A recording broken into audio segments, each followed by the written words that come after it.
Hey Guardians, the Destiny 2 beta is now available for all to shoot and loot their way through the game's opening story mission, a strike, and some hot PvP.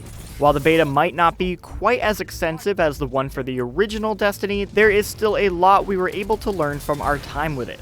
If you end up enjoying this video, make sure to give us a like and sub, because we're sure to have plenty more Destiny content down the road before the game launches. How do we come back from this? You don't.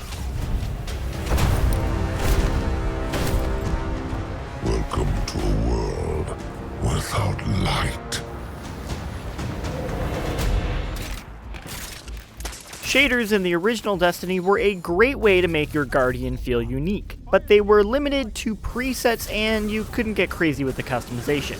Poking around in Destiny 2's menus, you can now see that shaders can be applied to individual pieces of armor. And not just armor, but also weapons, your ghost, and even your ship.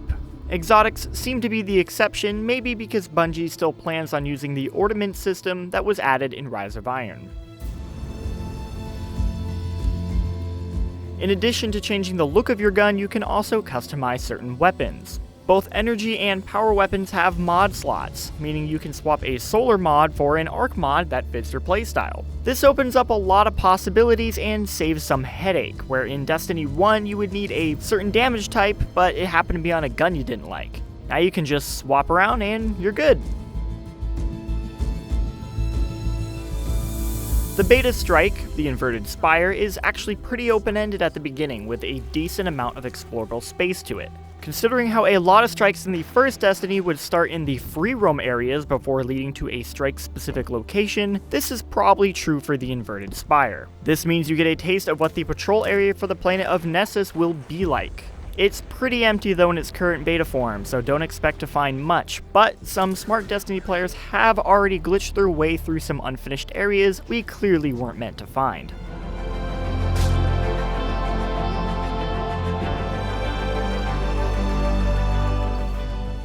In the beta, you get access to all three classes. There are old subclasses with some changes and new subclasses. Perhaps the biggest overall change for the classes is a new third universal ability that each class has regardless of their subclass.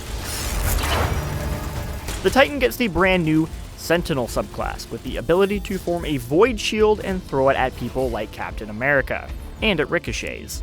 You start with only one throw but can upgrade it to 2. And if you happen to miss the bubble from Destiny 1's Defender class, don't worry, you can still make one. The Striker's Fists of Havoc is pretty similar, but you can now shoulder charge enemies while your super is active.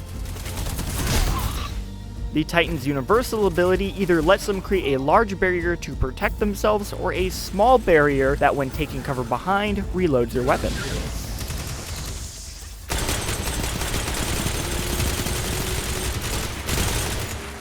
Since Destiny's reveal, we've already seen a good amount of the Warlock's new class, the Dawnblade, which lets you float in the air and throw blades of light at people.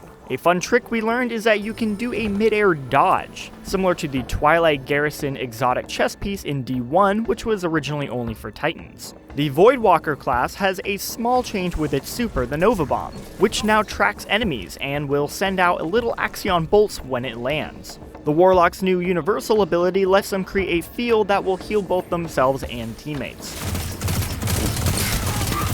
The Hunter's new Arc Strider class is a replacement for the Blade Dancer, and its super serves a similar function but now has a bit more range to it. The changes are a little more behind the scenes though, where by combining it with your dodge ability you can choose to either keep your combo going longer or dish out more damage. This gives the Arc staff more variety in how to use it.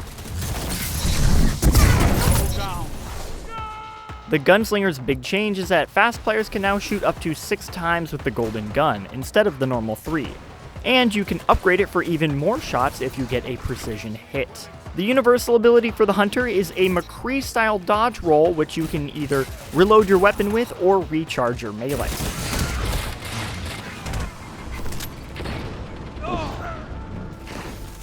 Those are a few of the things we found while playing Destiny 2's beta.